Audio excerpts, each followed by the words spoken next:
Bonjour et bienvenue à cette édition spéciale du Radar offert par le Collège d'Emrex. Mon nom, c'est Audrey Girard, je suis directrice générale du Collège et c'est moi qui est derrière le design des formations que l'on offre. Aujourd'hui, j'ai l'opportunité de m'entretenir avec Nicolas Dufour, qui est maire de Repentigny. En fait, il est maire de ma ville dans laquelle j'habite et il va nous parler du projet Avencia, un projet ambitieux, vraiment qui va ouvrir plusieurs portes à des développeurs immobiliers. Donc, si c'est votre cas, honnêtement, c'est vraiment à écouter et même peut-être même à réécouter. En fait, Repentigny, si vous ne connaissez pas cette ville, elle est située environ à 30 minutes à l'est de la métropole. Elle a vraiment décidé de se réinventer. Dans cette édition spéciale d'une heure, on va s'attaquer à un projet qui va transformer 6 millions de pieds carrés de friches industrielles en un quartier urbain complet, mix, vert. Puis évidemment, vous avez compris que ça va ouvrir des opportunités à des investisseurs privés. Et c'est pour ça que M. Dufour nous a rencontrés. Donc, bonne écoute. Mon invité aujourd'hui, c'est Nicolas Dufour, maire de Repentigny depuis 2021. Il est né, il a été élevé dans cette ville qui a choisi de transformer plutôt que de quitter.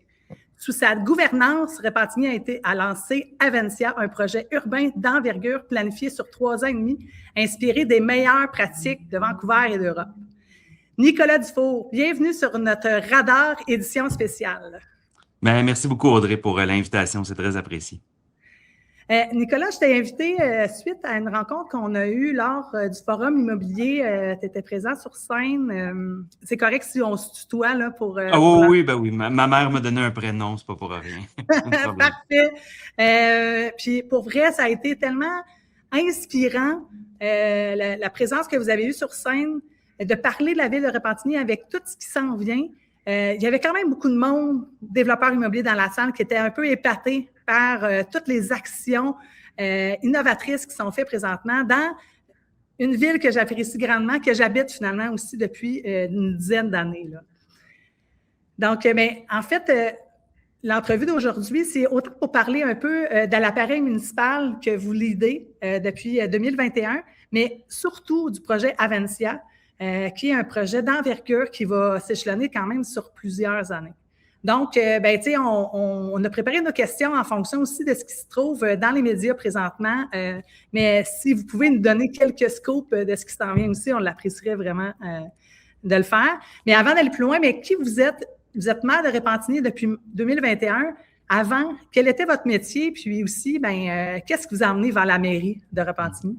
Ben, j'ai eu un parcours assez atypique. Ma famille a été longtemps en politique, donc c'est sûr que j'ai eu très jeune la piqûre. J'ai travaillé pour des députés là, de 17 à aller jusqu'à 21 ans. Puis à 21 ans, je me suis présenté et j'ai été élu député au fédéral de Repentigny, donc de 2008 à 2011. Ensuite, en 2011, il y avait eu la vague du NPD, alors j'avais été défait aux élections suivantes. J'ai profité de l'occasion pour terminer mon bac en administration à l'Université d'Ottawa et me lancer dans une maîtrise en gestion municipale à l'ENAP. Je connaissais bien Québec, Ottawa, les rouages administratifs et politiques, mais j'avais jamais vraiment touché au milieu municipal. Je venais tout juste d'ouvrir une maîtrise dans le domaine, alors curieux de nature, je me suis dit, je vais m'y inscrire, voir quelles sont les possibilités, quel est le monde municipal. La piqûre a été instantanée. Là. Je suis tombé en amour avec la gestion municipale. Mais finalement, j'ai été faire plein d'autres choses. J'ai travaillé pour le Cégep régional de la Nadière à Terrebonne. J'ai été chef de cabinet à la ville de Terrebonne. Ensuite, j'ai été directeur des communications, relations gouvernementales pour l'Association Hôtellerie Québec. Donc, je représentais là, tout le secteur hôtelier qui est beaucoup une industrie immobilière avant tout. Là. C'est du tourisme et des chambres, mais... C'est vrai. Mais le modèle d'affaires est beaucoup sur la gestion immobilière là, des actifs. Donc, ça m'a permis de comprendre puis de voir cette réalité-là que vous vivez là, au quotidien. Et je suis arrivé en 2018-2019. C'était les plus belles années de l'industrie hôtelière. On a vécu 2020, alors qui a été la pire année en 135 ans d'histoire, et on sait pourquoi. On ne veut plus s'en rappeler, mais on le sait. Et de fil en aiguille, ayant terminant la maîtrise, j'ai en 2021 été approché par des citoyens, des gens de Repentigny, autant au niveau communautaire que économique, social, là, pour me présenter à la mairie. Puis 2 mandats plus tard, ben, me voilà avec un projet transformationnel là, pour notre communauté qui a avancé. C'est fou quand même, ça faisait quand même plusieurs années que vous vous y prépariez. Puis nous, on le sait, là, la communauté MREX, on leur dit toujours, tu sais, au final, celui qui a le plus d'impact, c'est vraiment la municipalité, là, tu sais, je veux dire, il y a le provincial, le fédéral, mais où est-ce que nous, on peut changer la donne? Fait que c'est vraiment super intéressant quand même, le parcours que vous avez eu autant au niveau de vos expériences antérieures, mais aussi scolaires. Je ne savais même pas qu'il y avait des formations, justement, puis je pense que c'est nécessaire parce que ça a tellement d'impact, puis il y a beaucoup d'enjeux sociaux, finalement, quand tu gères une ville. C'est un beau parcours. C'est de loin le plus beau palier pour avoir touché à Ottawa et à Québec. Là, le milieu municipal, c'est de loin le plus beau parce qu'on est capable de rapidement apporter des changements concrets. Donc, puis je vous donnerai quelques exemples tout à l'heure, là, avec notamment Avancia. Oui, parce que cette entrevue Radar édition spéciale, on le veut aussi pédagogique. On veut que les gens qui nous écoutent en apprennent évidemment plus sur le projet d'Avancia qu'on va parler sous peu, qui va se passer à Repentigny, mais aussi sur la machine ministérielle, les enjeux aussi que vous devez avoir, qui sont des fois en arrière-scène, ce que, mettons, les développeurs immobiliers ne voient pas, puis même les gens, les citoyens ne peuvent pas nécessairement connaître. Donc, au Collège MREX, on veut toujours, tu sais, former nos gens, éduquer. On veut que l'information se passe bien aussi, que finalement tout le monde comprenne un peu le même langage. Donc, si on utilise un langage très précis, on va se permettre aussi de l'expliquer vraiment pour que tout le monde qui nous écoute actuellement, mais finalement en tire un bel apprentissage au fil de cette entrevue-là. Là, on comprend que c'est en 2021 que vous êtes élu.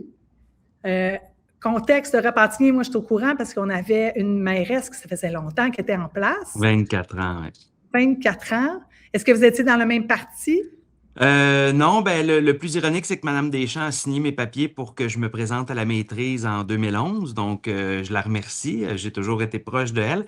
Mais à l'élection de 2021, j'avais une vision différente de l'aménagement du territoire. Donc, je me suis présenté contre sa formation politique. Mais je l'ai pareil prévenu en disant, Chantal, je me présente pas contre toi, je me présente parce que j'ai d'autres visions, mais je te remercie parce que sans toi, jamais j'aurais eu la piqûre du municipal. Fait que, mais, ça. Donc, mais on se parle aujourd'hui, là, on est redevenus amis. C'était juste le temps de la campagne électorale. Parce que, d'un certain sens, les partis, on sait comment ça fonctionne. Au final, c'est des idées, c'est un peu le plan stratégique où on va aller. Puis on vous donner un choix citoyen par la suite, mais c'est pas parce que vous êtes en guerre nécessairement pour tout ça. Là, moi, j'ai la question, parce qu'on va parler d'Avancia. Est-ce que dès le départ, quand tu t'es présenté à la mairie, tu avais ça en tête, un projet d'envergure comme ça? Oui, puis c'était déjà un de nos engagements électoraux dès 2021. Puis c'est intéressant de voir. C'est sûr que quelques années plus tard, il y a des citoyens qui disent, ben là, il y a toujours un peu de réticence, c'est normal, ça fait partie de chaque projet de transformation, surtout aussi majeur. Mais il y a des gens à qui je dis, ben, c'est parce que depuis 2021 que je m'engage à le faire. Donc, on peut pas dire aujourd'hui reprocher à des politiciens de faire les engagements qu'ils ont pris. Et les 2 dernières élections, 2021 et 2025, toute ma formation politique a été élue, donc 12 élus sur 12 sièges. Et la dernière élection, on a même augmenté, là, on a eu 70% de taux d'appui. En 2021, on s'était déjà engagé à requalifier le parc industriel. C'est sûr qu'on n'avait peut-être pas encore toute la définition puis la présentation aussi léchée qu'on a avec Avancia aujourd'hui, parce que ça a été un 3 ans et demi de réflexion. C'est sûr que moi, j'avais déjà cette volonté-là de requalifier le parc industriel parce que déjà très jeune, quand je m'y promenais en vélo, on voyait qu'il ne payait pas de mine.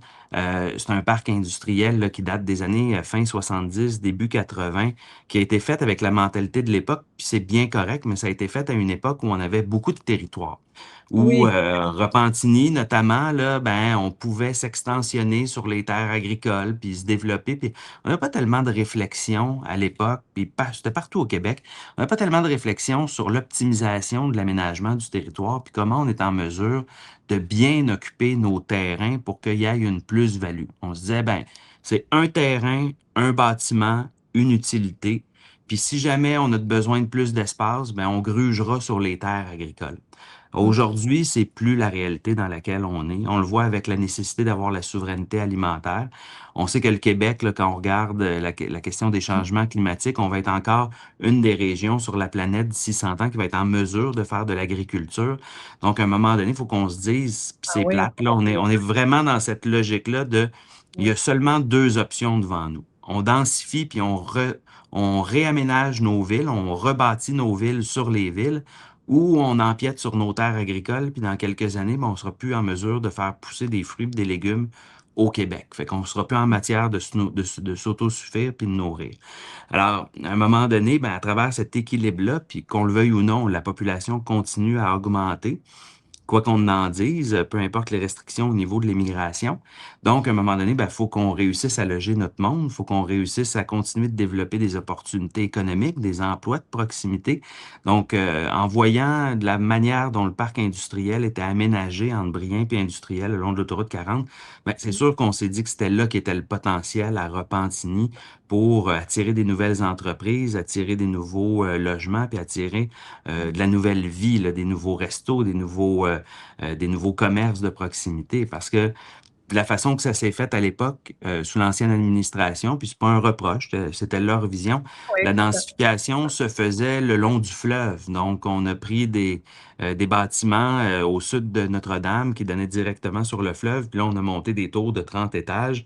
Un gars passionné par le fleuve Saint-Laurent comme moi, c'était un peu sacrant de voir ça. Alors, l'espèce d'entente qu'on a pris avec la population, c'est de dire, ben moi, je vais m'assurer de redonner le fleuve aux citoyens et la rivière l'Assomption, d'acheter des terrains le long du fleuve pour détruire les bâtiments puis les retourner en parc, en espace vert pour se redonner des fenêtres sur le fleuve. On a justement l'année dernière fait le parc Antatoré, donc on a acheté l'ancienne maison de Claude Blanchard, feu Claude Blanchard, on a détruit la maison, puis là, aujourd'hui, c'est un parc. Ce qui est rare de réussir à reconstruire des parcs dans un milieu déjà urbanisé, mais la contrepartie d'arrêter la densification le long du fleuve, ça va être de densifier tant au niveau industriel, commercial que résidentiel dans le parc industriel. Puis il y a une logique, on est proche de l'autoroute, donc c'est beaucoup plus facile d'accès et ça améliore la fluidité que si on le fait là, plus loin en ville. Fait que oui, pour répondre à la question, le projet était là depuis dans la tête de l'équipe depuis 2021, mais le temps de le peaufiner puis d'en faire un outil réglementaire et un plan particulier d'urbanisme, c'est sûr que ça a pris 3 ans et demi là, de travail. Puis pour que tout le monde comprenne bien, là, il y a deux choses, c'est que Repentigny, actuellement, dans mes recherches, j'ai trouvé l'information que c'est 99,9% du territoire qui est déjà occupé ou bâti. Donc, on parle vraiment d'une requalification au niveau de l'aménagement. Puis pour ceux qui connaissent un peu moins Repentigny, là, pour la plupart, vous passez quand même par la 40 pour aller en direction de Montréal. Donc, on parle vraiment là, où ce qu'on peut voir sur le bord de l'autoroute, il y a des entrepôts, tout ça. C'est quoi le compartiment, finalement, que Avencia va occuper éventuellement, le territoire? Dans le fond, c'est 6 millions de pieds carrés au sol. Là. On est vraiment entre les sorties d'autoroute Brien et la sortie d'autoroute industrielle le long de l'autoroute 40. Et il y a une section qui va jusqu'à Iberville. Donc, c'est vraiment fait en L. Si vous regardez sur Google Maps, c'est assez facile de voir le quartier parce que c'est une immense tache grise. C'est un endroit où il n'y a pas d'arbres, où il y a énormément de stationnements, très peu utilisés, parce que ça a été fait avec la vision commerciale et industrielle des années 80. Donc, si vous aviez un bâtiment de tant de pieds carrés, automatiquement, vous avez besoin de tant de cases de stationnement. Alors qu'aujourd'hui, on sait très bien que c'est pas parce qu'une entreprise a une empreinte au sol de bâtiment de 150 000 pieds carrés qu'elle a besoin de 200 cases de stationnement. Des fois, dans des grands bâtiments comme ça, il y a peut-être juste une quarantaine d'employés. Donc, si vous regardez sur Google Maps, là, vous allez facilement et rapidement identifier le secteur qui est visé. Tous ces bâtiments-là, j'ai lu aussi que ça faisait un îlot de chaleur, fait que ça faisait une problématique au niveau de la température qui atteignait ces secteurs-là. C'est quand même non négligeable. Là. C'est aussi un des éléments qui a été à la base de notre réflexion, c'est la question de la gestion environnementale, puis même la gestion des eaux de pluie. Puis je vais vous donner comme exemple le 9 août 2024, là, on a eu des grandes inondations là, sur la Couronne Nord, Laval, Laurentides, Lanaudière. Là, on a été touché par un déluge. Et la rue industrielle a été une des rues qui étaient les plus touchées. Aujourd'hui, quand on parle avec les citoyens, ceux qui sont les plus rébarbatifs au projet d'Avancia, ce qu'ils nous disent, c'est ben là, vous allez rajouter des logements puis des entreprises dans un secteur où il y a eu déjà des inondations puis des débordements. Ben oui, justement. Puis vous savez pourquoi? Parce qu'on est en train d'acheter des terrains pour les reverdir. On est en train d'acheter des terrains, la ville, pour planter des arbres, pour mettre du gazon. Parce que le problème du secteur, c'est qu'une goutte d'eau qui tombe, elle n'a pas nulle part où aller d'autre que dans le réseau parce que tout est bétonné. Si on plante des arbres, si on aménage des parcs, si on fait des parcs éponges, qu'on crée des bassins de rétention d'eau, qu'on accueille des projets immobiliers, commerciaux et industriels où il y a de la plantation d'arbres, bien, inévitablement, ça va aider à ce que la goutte d'eau qui tombe, elle percole plus tranquillement plutôt que de simplement aller s'emmagasiner dans le réseau puis créer des débordements. Donc, il n'y a pas juste une question de logique financière, puis on pourra en parler après, là. Avancia, c'est le salut financier de la ville, on ne se fera pas de cachette, mais il y a aussi une question de gestion environnementale. C'est un des pires îlots de chaleur dans le Grand Montréal. Puis on le voit, hein, une rue dans le parc industriel actuellement, l'été, peut atteindre jusqu'à 10 degrés de plus que les rues dans les sections où on a beaucoup d'arbres. Donc, c'est pas juste une question financière, là, il y a une question aussi environnementale à la réussite d'Avancia. Puis, bien, vous parlez de stationnement, puis on en parle de plus en plus du projet d'Avancia, mais on parle de la ville à 15 minutes à pied. Moi, j'aimais beaucoup le projet de mixité au niveau des types de bâtiments, parce qu'on dirait qu'au Québec, dans les secteurs d'une ville, ben là, c'est résidentiel. Il y a que du logement, des maisons.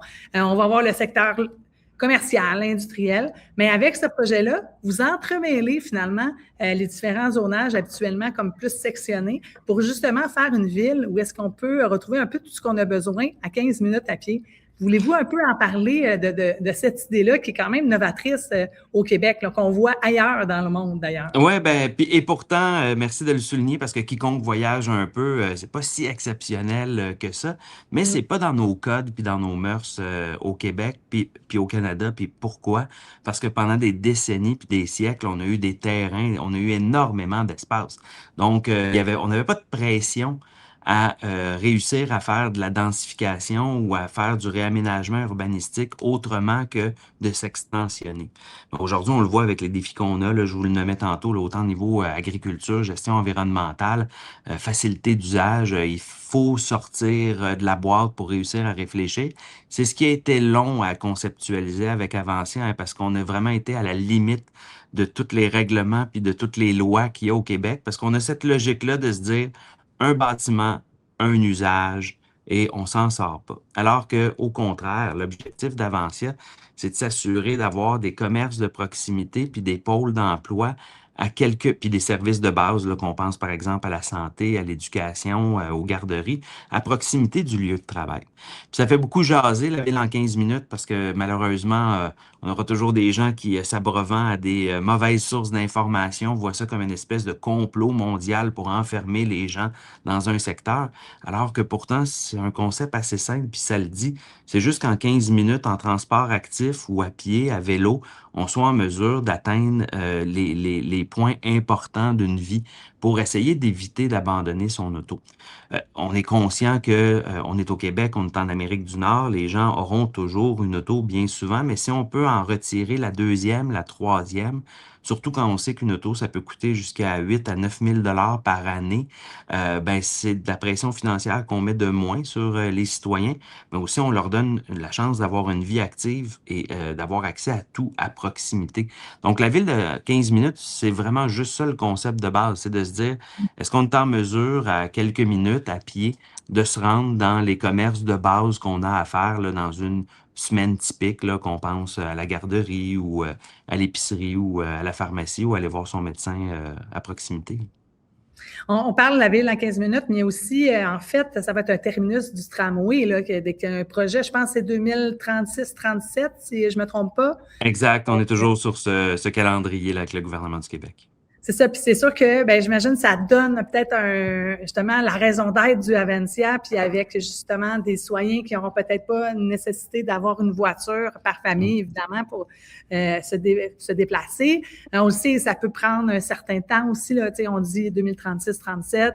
J'imagine que vous ne basez pas votre projet que là-dessus, là, parce que c'est sûr que ça va être un highlight, mais pour développer tout ça, j'imagine que vous avez vos plans aussi qui vont faire en sorte que ces citoyens-là, d'ici ce que Tramway arrive, soient capables de justement de se mobiliser à travers la ville. Exact. C'est sûr que c'est la raison du projet. C'est sûr que là, le premier projet qui est levé, c'est le plus facile, si vous me permettez de le dire. Le premier projet qui est levé, c'est un projet mix commercial résidentiel. Une chose qui est à savoir, là, il y a toujours un premier étage commercial nécessaire à un projet. Mais beaucoup de gens me disent, mais écoutez, c'est parce que ça va créer du trafic, puis là, les gens vont prendre l'autoroute pour aller travailler à Montréal. Ben non, l'objectif, c'est justement de faire l'inverse. L'objectif d'Aventia, c'est de créer un pôle d'emploi, d'attirer des nouvelles entreprises en aménageant mieux l'empreinte au sol. Parce que, je le disais tantôt, quiconque regarde sur Google Maps l'aménagement du parc industriel va voir qu'il y a beaucoup d'espace perdu, malheureusement. Si on réaménage mieux les terrains puis qu'on accueille des nouvelles entreprises, c'est des gens qui vont travailler à proximité de chez eux. Ils n'auront plus besoin de prendre l'autoroute pour se rendre à Montréal. Notre MRC a perdu les 15 dernières années, à chaque année, 1,3 % de taux d'emploi. Ça, c'est majeur. À chaque année, on perd des emplois à Repentigny parce qu'ils sont délocalisés. Des entreprises qui veulent grossir, plus capables de grossir parce qu'on est développé à 100%, ils s'en vont ailleurs. Meilleur exemple que je peux vous donner, une entreprise dans le parc industriel, Blanchelle, pour ne pas les nommer, une super de belle compagnie repentinoise, 300 employés, beaucoup des gens de Repentigny. Parce qu'ils étaient coincés dans le parc industriel, ils voulaient grandir, puis l'ancienne administration ne voulait pas se lancer dans un tel projet, ils sont partis à Mascouche. Ça fait 300 citoyens qui, à tous les jours, sont obligés de prendre l'autoroute 40 puis la 640 et de créer du trafic pour aller travailler. Alors que si on avait, au contraire, densifié économiquement, industriellement, Aventia, qu'on l'avait déjà créé il y a quelques années, on aurait gardé ces emplois-là. Il y aurait peut-être même eu encore plus d'emplois, mais surtout, ces gens-là n'auraient pas été se garrocher le long de l'autoroute pour aller congestionner davantage une des autoroutes qui est les plus utilisées au Québec, l'autoroute 40. Fait que notre pari, c'est de dire on va faire l'inverse. On va commencer à recréer de l'emploi à Repentigny pour permettre aux gens de travailler à proximité de chez eux et de ne pas devoir aller à Montréal et de se congestionner là, dans le trafic.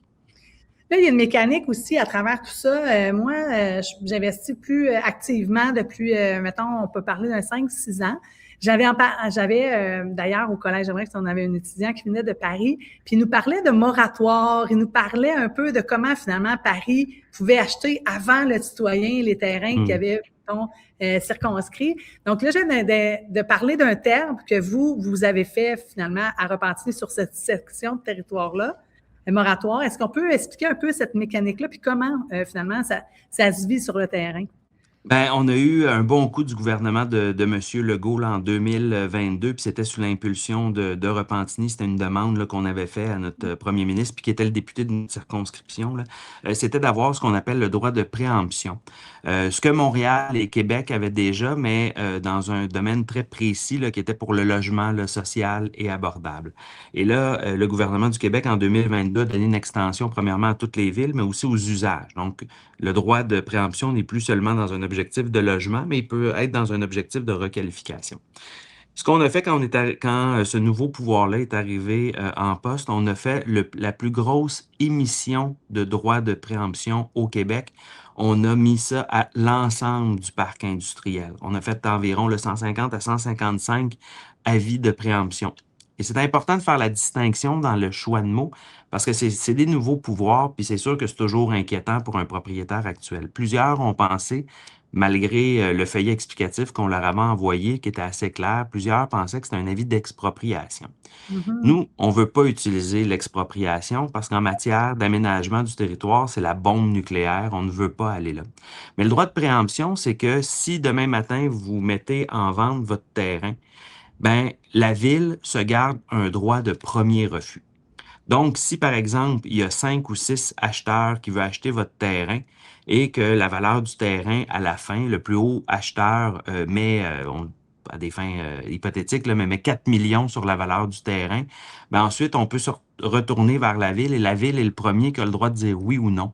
Dans le sens, si elle dit non, ben, elle laisse le terrain, puis là, c'est une transaction privée à privé. On en a eu dans le parc industriel, on a une belle compagnie repentinoise là, qui a acheté un terrain dans le parc industriel.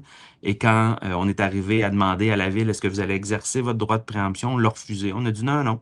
C'est une compagnie qui est exactement dans le style de compagnie qu'on veut dans le parc industriel. Alors, la ville libère son droit et là, c'est une transaction privée-privée.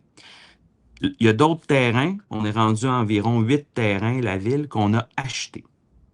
Il y en a quelques-unes, environ la moitié, qu'on a acheté avec le droit de préemption. Donc, il y avait des entreprises privées puis des promoteurs qui approchaient un propriétaire de l'eau pour acheter le terrain. À la fin, quand ils se sont entendus sur le prix puis l'offre finale, ben, ils se sont retournés vers la ville. Puis nous, on a dit, ben, on achète au prix que l'acheteur voulait l'acheter. Donc, le vendeur est jamais lésé parce que s'il s'est entendu, je reviens à mon exemple de tantôt, pour une vente à 4 millions, ben la ville, elle ne peut pas l'acheter 3,8. Elle ne peut pas l'acheter 4,2 non plus. C'était 4, c'est 4. Et on fait exactement la même offre équivalente. Donc, le vendeur n'est jamais perdant dans cette situation-là. Mais nous, la ville, ça nous permet de faire une stratégie d'acquisition audacieuse. Et pourquoi notre stratégie d'acquisition? 3 objectifs. Premièrement, développer le parc, parce qu'on a l'intention de faire, comme je disais d'entrée de jeu, un parc linéaire entre Brien et industriel pour la gestion des eaux, mais aussi pour le bonheur et la qualité de vie des gens. Quoi de plus beau qu'un long parc au cœur de la municipalité. Et fait que ça, c'est la première option. On se garde des terrains pour des parcs. On se garde des terrains aussi pour des utilités publiques. On a l'intention de faire des stationnements étagés dans le parc industriel pour que les gens délaissent leur auto aux extrémités. Donc, on achète des terrains dans cet objectif-là. Et il y a des terrains qu'on achète dans l'objectif de faire des plus grands lotissements. Un des problèmes qu'on a dans le parc industriel actuel, c'est qu'il a été loti dans les années, comme je vous disais, 70-80, avec les stratégies de l'époque. Donc, on a des terrains qui sont en L, on a des terrains qui sont en U, on a des terrains... Et là, il y a des terrains qu'on achète dans l'objectif d'acheter toute une strip pour faire un seul et grand lot. Et ensuite, on va le revendre au privé en fonction des projets. Donc, il y a des terrains, là, notamment, par exemple, sur la rue Leclerc, que la municipalité est en train d'acheter, pas dans l'objectif de les garder puis de dormir dessus, mais dans l'objectif, à un moment donné, de s'entendre avec certains promoteurs et même de faire des appels publics, là, de dire, ben, la ville a acheté 4 terrains, elle les a toutes fusionnés, ça fait un seul lot. Ben, là, on est prêt à vendre au privé tout le lotissement pour le développement d'un projet. Puis ce qui est intéressant de cette stratégie-là, c'est que financièrement, la ville ne sera jamais perdante parce que s'il y a quelque chose qui prend toujours de la valeur ou en tout cas qui est assez stable, c'est les propriétés puis des titres de terrain. Donc, on sait qu'on ne sera pas perdant au jeu. Bien, c'est super intéressant. Puis là, c'est là que là, les développeurs qui nous écoutent, c'est de comprendre un peu cette mécanique-là que vous mettez de l'avant, mais au final, ce que vous voulez, c'est de repositionner certains actifs qui sont présentement pour que ça rentre dans le plan, finalement, intégré d'Aventia. Mais d'un certain sens, c'est que vous voulez que le privé le rachète. Donc, vous avez mis en place des moyens comme un guichet unique pour accueillir tous les promoteurs qui veulent s'engager dans ce processus-là, qui répondent aussi un peu à la vision que vous avez. Donc, pouvez-vous nous en parler un peu de ce guichet unique-là, puis comment ça va fonctionner? Bien, ça, c'est la clé de la réussite parce que quand on comprend la réalité des promoteurs, on se rend compte assez vite que les enjeux que les promoteurs ont, c'est le temps, c'est l'argent, puis c'est l'énergie qu'ils vont mettre dans un projet. S'ils commencent à travailler pendant des années un projet, puis que ça s'embourbe au niveau des fonctionnaires, puis de la bureaucratie, puis que ça prend 3 ans ou 2 ans avant d'émettre un permis de construction, ça devient démobilisant, ça devient désencourageant, puis même au niveau financier, là, les chiffres ne tiennent plus après un certain nombre de temps. Nous, dans notre vision, on s'est toujours dit que ce qui devait être fait, c'est un cadre réglementaire le plus léger possible pour que les règles soient simples à comprendre, soient faciles, puis que les possibilités soient les plus multiples. On ne veut pas embourber les promoteurs dans des réglementations lourdes et complexes. Et on veut surtout qu'ils aient un accompagnement privilégié, personnalisé. C'est pourquoi on a créé le guichet unique Accès Promoteur Repentigny. Quiconque, qu'il soit un propriétaire actuel, une entreprise actuelle dans le parc ou un promoteur extérieur qui veut sonder la ville, voir là, quelles sont les possibilités, quel terrain il pourrait acheter. Il y a un seul et unique numéro de téléphone, une seule et unique adresse courriel, Accès Promoteur Repentigny. Et une fois que vous rentrez en contact avec notre équipe, l'Accès Promoteur Repentigny va vous fournir un urbaniste qui va être le même du début à la fin de votre projet. Donc, il n'y aura pas 50 fonctionnaires qui vont vous appeler. Des fois, c'est un des problèmes qu'on a au niveau public, c'est que vous allez parler à des intervenants qui chacun vont vous donner des réponses complètement différentes. Puis à un moment donné, vous vous dites, c'est une maison de fous. C'est les 12 travaux d'Astérix, là, tu sais, parle à un qui me dit d'aller chercher le formulaire, l'autre me dit ben là, ça va être la même personne du début à la fin. On ne pourra pas se tromper, puis elle va tenir le même discours, le même langage. Fait que ça facilite beaucoup le processus. Puis nous, l'objectif qu'on se donne, puis c'est un objectif qui finalement n'est pas si ambitieux parce qu'on l'atteint toujours. On veut donner les permis de construction en dedans de 30 jours. Notre objectif, c'est qu'une fois que votre projet est approuvé, on le sait, le temps, c'est de l'argent. En quelques mois, il peut arriver tellement de choses. Augmentation des coûts d'intérêt, resserrement du marché, coûts d'opération qui peut augmenter. Chaque délai devient des possibilités que le projet tombe à l'eau. Puis je vous donne un exemple. Là, bien souvent, avant qu'un projet dans une municipalité réussisse puis atterrisse, on va peut-être passer à travers de 4 à 10 pour tout projet qu'on peut accepter. Là, il peut y avoir 4-5 qui en ont passé avant puis qui finalement vont tomber à l'eau parce que augmentation des coûts d'intérêt, le projet est plus viable, fait que le promoteur l'arrête, quoi que ce soit. Fait que nous, on veut vraiment aller rapidement, on veut émettre rapidement les permis pour qu'une fois que vous ayez une bonne idée, puis que vous ayez passé à travers là, les quelques étapes qu'il y a à faire, mais que vous fassiez ce que vous faites de mieux, c'est-à-dire bâtir, construire, puis développer nos communautés. Là. C'est là qu'on voit que vous avez connu le milieu privé avant, puis de comprendre toutes les contraintes, finalement, que l'investisseur, promoteur peut rencontrer. Je suis pas mal certaine qu'on donne l'envie à plusieurs qui développent actuellement peut-être dans d'autres villes. Donc, peut-être justement d'aller visiter ce que Repentigny pourrait vous offrir, hein, si vous êtes développeur immobilier. Moi, j'aime ça. Je vois que aussi, tout dépendamment où est-ce qu'on va être rendu, là, vous dites 8 terrains. Moi, j'ai vu passer que le 4 juin dernier, là, c'était le premier, première pelletée de terre qu'il y avait.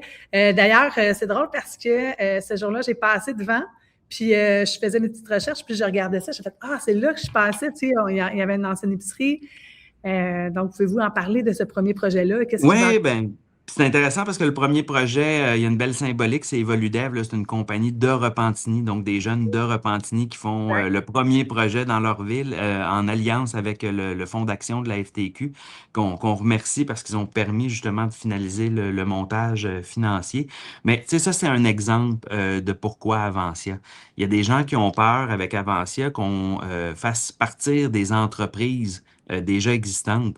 Mais quiconque connaît Repentigny depuis des années au coin d'Industriel et Leclerc, pendant 30 ans, il y a eu des tentatives d'ouvrir une fruiterie. Moi, depuis que je suis jeune, là, j'ai dû au moins connaître 5-6 fruiteries différentes. Elles ont toutes fermé.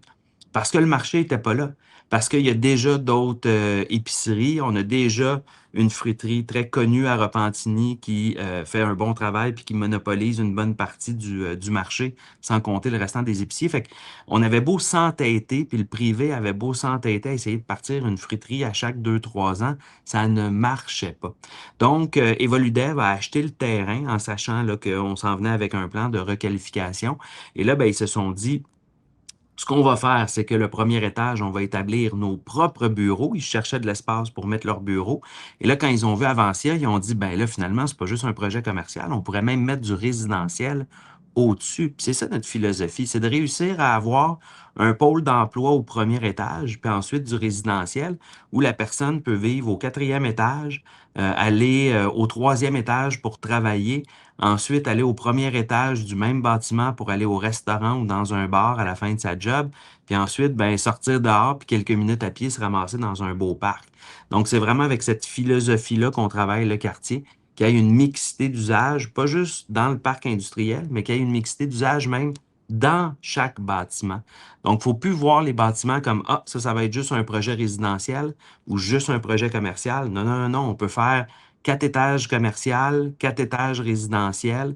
J'ai vu à Vancouver un bâtiment où il y avait un garage, il y avait une petite usine d'atelier là, industriel léger, il y avait 2 espaces commerciaux, puis au-dessus, il y avait 3 étages résidentiels. Et tout ça se mixait bien ensemble. Nous, vraiment, au niveau réglementaire, là, on a un petit côté libertarien, là. On a mis le moins de règlements possible. La seule chose qu'on vise, nous, c'est les nuisances. Est-ce que si dans un bâtiment, on accepte tel usage, est-ce que ça va nuire aux voisins? Parce qu'on se rappelle, par exemple, ce qu'on a vu à Montréal avec la fermeture du La Tulipe et compagnie. Une personne résidentielle achète, puis là, ben, se plaint du commerce qui est à côté, puis de la salle de spectacle qui est à côté. Ben, si tu as acheté à côté d'une salle de spectacle, il fallait que tu te doutes qu'il y ait du bruit. Donc, nous, ce qu'on va voir, c'est vraiment au niveau de la compatibilité. Mais après ça, on peut très bien avoir un bâtiment industriel avec du commercial au-dessus, puis à côté du résidentiel mixé avec du commercial. Ça, en fait, c'est quasiment logique. On dirait qu'on l'a perdu à travers le temps. Tout simplement parce qu'on avait beaucoup de territoires. C'est vraiment ça la réalité. Parce qu'en Europe, quand on se promène dans les pays scandinaves, c'est comme ça. Donc, c'est comme si se réinventer, c'est un peu revenir sur une logique qui fait bien du sens. Là. Je veux dire, c'est qu'avant, je veux dire, pas, les voitures, c'est quasiment toutes les familles en ont maintenant. C'est devenu comme normal de sectionner. Mais plus qu'il va y avoir du bâti, puis vous l'avez dit, c'est aussi pour préserver nos espaces verts. Avant, il y avait toujours une espèce d'étalement urbain, mais c'est pas ça qu'on veut maintenant. Puis j'ai lu que c'est entre 4 à 5 000 nouveaux logements à construire. Est-ce que c'est pas mal ça là, qu'on vise? Oui, on est à peu près là, dans du 4000 unités là, sur le long terme là, qui est prévu. Puis c'est sûr que c'est un projet qui va se développer sur à peu près une vingtaine d'années. Oui. Puis on le sait, hein, s'il y a quelque chose qui est important au niveau des entrepreneurs, au niveau économique, au niveau des promoteurs, c'est de s'assurer d'avoir une prévisibilité dans le temps. C'est pour ça que la façon qu'on a fait le plan de match, là, c'est clairement défini et c'est sur une bonne période de temps. C'est pour ça que ça a pris 3 ans et demi aussi à préparer. On voulait s'assurer, pour nous, là, la philosophie, c'était 90% de la réussite du projet, c'est la préparation. Et ensuite, 10%, ça va être l'exécution. Si on se prépare bien, qu'on répond à toutes les questions, puis qu'on a couvert tous les angles morts, quand va être le temps de peser sur le bouton, ben ça va partir, puis ça va partir assez vite. Donc, nous, il y a des garanties qui sont faites aux promoteurs, parce que quelqu'un peut très bien, dans 10-15 ans, venir investir dans Avancia, puis il va se rendre compte que ça va être encore le même régime réglementaire, puis la même philosophie. Je vous dirais même, c'est devenu plus large que juste une question politique. Là, c'est vraiment devenu un projet de toute la ville, de toute l'administration.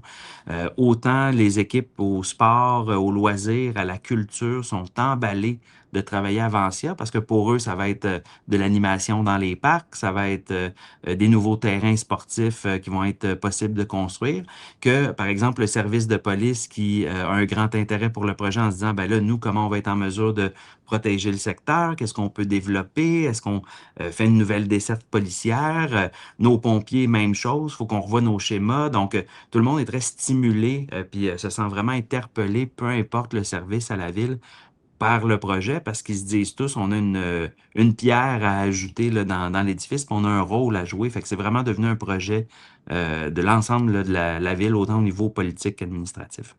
Ce que j'aime aussi dans ce plan-là, c'est que nous, on le voit en construction neuve, tu sais, pendant un certain moment, on parlait de la crise du logement, il manquait du logement. Il y a des retards des fois au niveau des permis émis, mais là, finalement, il est construit, il est mis en location, puis là, oups, tiens, la demande de locatif a vraiment baissé, puis dans certains milieux, c'est plus long qu'à l'habitude, puis ça a un énorme comme défi financier, justement, pour le financement, si, justement, le cash flow ne suit pas au niveau du locatif. Donc, ce que j'aime dans ce projet-là, c'est que vous amenez autant, par la mixité, des emplois à créer, qui va faire en sorte que ces gens-là, il va y avoir des gens qui vont devoir se loger à proximité de leur emploi. Fait que c'est de penser à ces volets-là parce que qui l'aurait cru il y a 5 ans que l'immigration allait en avoir moins, puis que finalement, on se bat depuis des années pour construire des logements. Finalement, ça fonctionne, puis là, on est dans un certain pétrin, pour être bien honnête, dans certains secteurs parce que ça se loue pas. Puis là, on est obligé de jouer dans nos marges, puis pratiquement donner tout ça à rabais pour nous, justement, faire en sorte que quand même que ce ne soit pas la faillite qui tire ces promoteurs-là. Donc, c'est quand même des gros risques que les gens dans la société, des fois, ne se rendent pas compte de tout ce que les investisseurs immobiliers, les propriétaires immobiliers, que ce soit les gens qui s'est déjà bâtis ou la construction neuve, les défis qu'on a à relever. Les gens, tout ce qu'ils voient, c'est le paiement mensuel qu'eux donnent, mais au final, ils ne se rendent pas compte de tout l'endettement puis tout le projet de vie que ces investisseurs-là font. Donc, ce que j'aime dans tout ça, c'est comme si vous leur ouvrez les portes à ces promoteurs-là qui ont les qualifications, qui ont l'expertise, qui ont le goût de faire partie un peu de l'impact de la société puis du patrimoine, finalement, qui va s'en venir pour les prochaines générations. Je trouve que, pour vrai, si vous êtes animé justement de construire puis que vous vivez certains défis dans vos villes, bien, ça vaut vraiment la peine d'aller voir ce que la ville de Repentigny a peut-être à vous offrir parce que, au final, c'est des gens animés, c'est des gens qualifiés, c'est des gens de projet qui veulent travailler ensemble aussi, hein, qu'on veut créer comme écosystème. Moi, je me sens privilégiée parce que j'habite à 500 mètres de ce projet-là. Puis je ne le savais pas quand j'ai choisi ma maison. Là, c'était vraiment mes critères, c'était seulement être proche de Montréal. J'avais une affection particulière pour la ville de Repentigny. Je viens moi personnellement, de la Mauricie, de la campagne, parce que ma grand-mère y avait habité. Puis je me souviens, quand j'étais petite, je venais à Repentigny, j'aimais ça, être proche du fleuve, justement. J'ai toujours senti que c'était familial. Donc, c'est une des raisons, mais je suis arrivée sans connaître personne. Puis là, de savoir que ce projet-là, alors que je suis maintenant à fond dans l'immobilier, je trouve ça hyper inspirant. Puis quand je vous ai vu au Forum immobilier sur scène, avec les yeux qui brillaient des promeneurs qui vous écoutaient, j'ai fait « Oh mon Dieu! » On a vraiment quelque chose de... C'est comme si c'est pas réel. Je vais être bien honnête. C'est comme si ça se peut pas. Bien, c'est sûr que ça demande beaucoup de courage politique, je ne ferai pas de cachette, parce que d'avoir une vision sur 20 puis 30 ans de où on veut diriger sa communauté, comment le dire, on ne voit pas toujours ça, disons, en politique, je vais le dire comme ça. Malheureusement, on pense souvent en termes d'échéancier électoral. Qu'est-ce que je peux faire d'ici les 4 prochaines années pour me faire réélire à la prochaine élection? Avec le projet Avancia, j'ai mis ma tête sur le bio avec toute mon équipe politique, puis on s'est dit, ben nous, on va faire un changement, on va voir si les citoyens embarquent. Définitivement, le résultat des 2 dernières élections, je pense, nous le prouve, que quand on s'adresse à l'intelligence des citoyens, puis qu'on les traite justement avec respect, ben on se dit, on est capable de développer une vision sur 20 ans, 30 ans, puis ils sont capables d'embarquer. Maintenant, c'est sûr que ça demande beaucoup ça demande de prendre le bâton de pèlerin puis d'aller convaincre individuellement les citoyens puis de leur expliquer. Puis c'est dur d'expliquer des projets d'aménagement du territoire puis d'urbanisme parce que c'est très peu concret. Les gens veulent pas le savoir, ils veulent le voir, ils veulent le toucher. Mais moi, je pense que dans 10-15 ans, quand on va avoir un développement assez critique, là, de masse critique là, de développement d'Avancia, les gens vont voir l'utilité puis le bien fondé du projet qui est de rebâtir la ville sur la ville, mais de façon intelligente. Mais vous l'avez nommé aussi tantôt, puis on parle quand même d'une population de citoyennes qui ont vu dans les 10 dernières années pousser des tours d'habitation sur le bord du fleuve. Il y a déjà des héritants en lien avec ça. Je sais aussi que le Parlement qui est à proximité aussi beaucoup de bâtiments qui ont été levés. On le voit, là, un petit peu plus justement de voitures sur les routes. Fait que vous aviez aussi face à une population justement qui se disait là, ça va être quoi tous ces développements-là? Fait que je pense qu'il fallait vraiment rayonner, puis vraiment de parler justement à l'intelligence des gens pour qu'ils comprennent les subtilités, puis autant la simplicité, mais je veux dire la complexité de l'enjeu de tout ça. Puis je pense aussi, moi, étant habitante à Repentigny, il y a eu de la propagande Hum, qu'on hum, hum, hum, hum.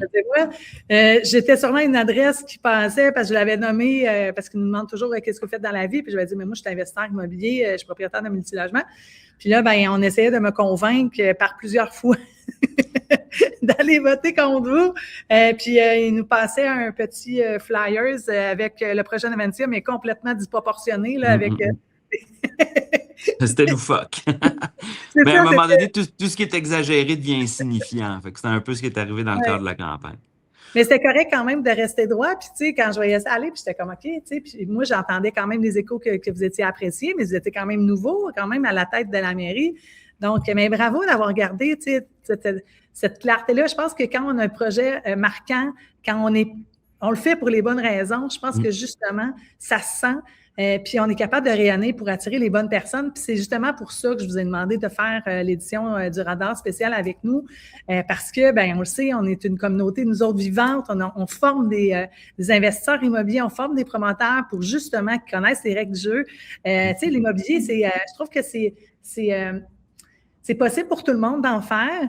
Puis, il y a quand même beaucoup de gens d'affaires, des fois, qui ont des sous, qui veulent investir en immobilier, puis ils ne sont pas formés, mais ils se disent, c'est pas grave, j'ai des sous pour le faire, mais ils se rendent compte que quand tu fais des projets d'envergure, rapidement, la liquidité peut manquer. Puis, on va se le dire, il y a quand même plusieurs personnes en immobilier qui ne savent pas vraiment ce qu'ils font. Fait que c'est un peu la raison d'être du Collège MREX. Nous, c'est démocratiser l'accès à l'investissement immobilier. Moi, personnellement, j'étais dans le domaine de l'éducation auparavant. L'immobilier est venu dans ma vie pour des raisons propres à moi, pour bâtir un patrimoine financier pour ma famille. Mais je pense que, justement, de clarifier, nous, nos intentions à titre d'investisseurs, de bien comprendre les secteurs, parce que, bon, c'est pas tout le monde qui va justement développer dans la ville de Repentigny, mais bien comprendre les enjeux de la ville, puis les projets de développement. Ça fait toute une différence. Puis, vous l'avez dit au début là, du radar, c'est sûr qu'il y a une recette fiscale aussi au niveau de la ville. C'est un peu justement de pouvoir créer de l'emploi, puis aussi avoir des nouvelles...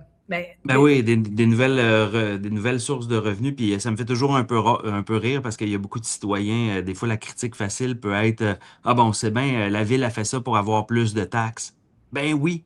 Il n'y a personne qui part au Mexique avec cet argent-là. Là. Quand il y a des nouvelles rentrées d'argent à la ville, c'est pas moi qui mets ça dans un coffre puis qui part dans le sud avec.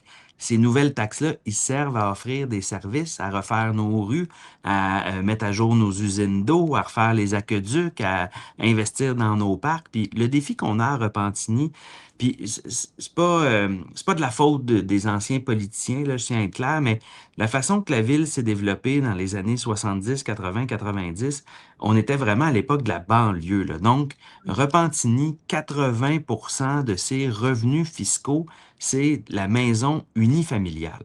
C'est vrai. Mais c'était bon dans les années 80. C'était bon dans les années 90. Mais aujourd'hui, là, on est développé à 100%, puis j'ai pour 1 milliard de rues et d'aqueducs à refaire. Alors, je fais quoi? Je taxe toujours la maison unifamiliale. Mais à un moment donné, les citoyens sont tannés. Ils se disent, ben là, moi, à chaque année, là, ça me coûte de plus en plus cher en taxes. OK? Ouais. Puis j'ai pas le droit de développer dans les terres agricoles. Il est où mon choix à la fin? Ben, c'est de prendre un secteur industriel où il y a déjà beaucoup d'entreprises qui ont quitté dans les dernières années parce qu'il y a encore beaucoup de gens qui savent même pas où est le parc industriel. Ça vous démontre à quel point ils vont souvent puis à quel point ils ont une opinion sur on devrait faire ou pas Avancia, mais ils vont même pas pour se rendre compte qu'on a à peu près le tiers des entreprises qui sont parties. Fait que, qu'est-ce qu'on fait? Quand on est résident de Repentigny, on passe par là, c'est juste pour pas passer par l'autoroute. Ben oui, exact. Et voilà, et voilà. Fait que, tu sais, les gens qui passent pas par là puis qui connaissent pas le coin, ben, ils se disent, vous allez faire partir des entreprises. Ben non, ils sont déjà partis. C'est déjà réglé, ce bout-là. À cette heure, là, une fois que le bâtiment est vide, on le laisse là. Ben non, au contraire, essayons de le densifier économiquement, puis plutôt que d'avoir un 50 000 pieds industriel, ben, ça va devenir 3 étages, 150 000 pieds industriels, ça va attirer des nouvelles compagnies. Fait que l'objectif d'Avancia, c'est surtout de réussir à attirer des nouveaux commerces, puis d'avoir un meilleur empreinte au sol, parce que la façon que la fiscalité municipale est faite, nous, c'est l'empreinte au sol du bâtiment qui permet d'évaluer sa valeur foncière, puis à la fin, le compte de taxes qui va y être dévolu. Puis quand j'ai un bâtiment qui fait à peu près 10 000 pieds carrés industriels sur un terrain où je pourrais en accueillir un de 150 000 pieds, ben, tout de suite, on voit que la ville, là, elle n'a pas les bons revenus qu'elle devrait avoir sur le terrain. Alors moi, la différence fiscale, je la charge à qui? À maison unifamiliale. Donc, c'est pour ça qu'on veut faire avancer, pour avoir des nouveaux revenus, pour que ce soit pas toujours le résidentiel unifamilial qui soit taxé, mais l'industriel puis le commercial. Moi, je prends la ville de Varennes, là, qui est un modèle, là, près de 70% des revenus de la ville de Varennes, c'est industriel. Oh, wow. Ça fait 7 ans qu'ils gèlent le compte de taxes Hmm. résidentiel parce qu'il y a de l'industriel qui est là pour payer la facture. Ben, si on veut continuer à Repentigny à investir dans nos parcs, à réaménager le bord du fleuve Saint-Laurent, à investir pour une descente à bateau, ben, si on veut faire tous ces investissements-là, à un moment donné, il faut qu'il y ait des revenus, là. Donc, c'est pas juste une question de créer de l'emploi de proximité, reverdir le secteur, les enjeux environnementaux, c'est aussi une question de survie financière pour la ville de Repentigny. Puis c'est de comprendre que au final, c'est pas eux, à travers leurs taxes, qui vont financer ce projet-là. C'est plus de l'argent privé que vous voulez attirer par ce Exact. mécanisme-là de qualification, de guichet unique. Donc, c'est de l'argent de l'extérieur que vous voulez réinvestir. Mais les rues, les canalisations d'eau, tout l'entretien, mais tout le monde va en bénéficier, donc au cours de la Exactement. ville. Fait que c'est vraiment ce côté-là, mais en même temps, c'est un peu pour ça qu'il faut l'exposer au grand public. Puis c'est pour ça une entrevue comme celle-là, c'est autant pour parler aux promoteurs immobiliers pour que justement qu'ils comprennent un peu le cadre dans lequel vous travaillez, mais aussi le citoyen qui, en bout de ligne, va bénéficier de ces services-là. Puis moi, ben j'ai juste le mot à leur dire que s'ils passaient pas par là, par le secteur industriel, ben passez pas par là quand ça va être la ville à 15 minutes, comme ça, ben ça n'aura pas changé votre rue à Exact. vous. Ben, c'est ça, parce que sinon, l'autre option, c'est d'aller dans les secteurs de maisons unifamiliales, puis d'aller densifier dans ces secteurs-là. Puis là, nous, c'est pas l'approche qu'on vise à Repentigny. Oui, puis tu sais, pour vrai, je pense que la ville a déjà gagné aussi le prix de la ville où il fait bien bon vivre pendant, Ouais. tu sais, parce que justement, c'est une belle ville familiale, vraiment. Puis moi, c'est ce que j'apprécie déjà, là, tu sais, vous parlez encore de plus de sport, vous parlez de d'autres services, mais c'est déjà une belle ville où on se sent en sécurité, où, moi, je peux le dire parce que l'éducation, ben, j'ai fait partie du centre de service scolaire des affluents pendant une dizaine d'années. La qualité éducative des écoles est de très haut niveau, puis ça peut être comparable à des écoles privées. Donc, d'amener justement cette mixité-là qui va amener d'autres emplois en banlieue de Montréal, hein, sachons-le, tu sais, je veux dire, à un moment donné, ça a quand même une valeur ajoutée d'être tout près d'une grande ville comme Montréal. Une ville réinventée qui avait déjà un 99,9% de déjà bâti, qu'on repense autrement. Moi, j'ai l'impression, M. Dufour, qu'il va y avoir des gens d'un peu partout, à travers soit le Québec ou même au niveau national, qui vont venir visiter Repentigny pour voir comment vous avez fait, parce que c'est tout je vais appeler ça un casse-tête, c'est un projet de vie. C'est très mobilisant. En tout cas, moi, c'est certain que vous allez me voir de plus en plus dans vos réunions au niveau municipalité, parce que je veux connaître, je veux comprendre, je veux le vivre, en fait, cette transformation-là. Merci d'ailleurs d'avoir accepté l'entrevue. Grand plaisir. Merci. Puis merci de me donner l'occasion de pouvoir échanger puis d'expliquer aussi un peu la réalité municipale aux promoteurs. Des fois, la ville, c'est une drôle de bébite, mais si j'ai un message à dire aux promoteurs, puis aux investisseurs, puis à vos étudiants, c'est n'hésitez pas à contacter votre ville, puis avant de vous lancer dans un projet, de regarder c'est quoi les possibilités, puis comment on peut le co-construire ensemble. Je pense qu'il commence à avoir une nouvelle génération de politiciens au municipal qui a envie de travailler main dans la main avec les promoteurs, pas pour les mauvaises raisons de ce qu'on connaît de l'époque de la commission Charbonneau ou quoi que ce soit, mais qui ont envie de travailler main dans la main avec les promoteurs parce qu'on ne réussira pas à développer nos villes puis la qualité de vie de nos citoyens si on travaille chacun de notre côté. Il faut qu'on travaille en collaboration pour le bénéfice des gens, pour faire des beaux projets, pour faire des projets qui sont utiles. Puis ça, ben, on a besoin des gens du secteur privé. Puis il faut que la municipalité se mette aussi au service de ça puis travaille en collaboration. Bien, ça a été un plaisir. J'espère aussi d'avoir ce type d'entrevue-là à des gens dédiés à titre d'investisseurs immobiliers promoteurs. Ça vous donne aussi de l'énergie. On accueille ça avec grande joie. Puis, bien évidemment, comme je dis, j'invite tous nos étudiants un peu à s'informer un peu de tout ce que les prochains projets de Repentigny, mais aussi à repenser c'est quoi pour vous, finalement, l'appareil municipal peut faire pour vous? C'est de voir que vous êtes là à titre de maire pour justement répondre aux besoins des citoyens, à l'avenir d'une ville, puis justement pour avoir un impact finalement pour les prochaines générations. Merci beaucoup, Audrey. Très apprécié.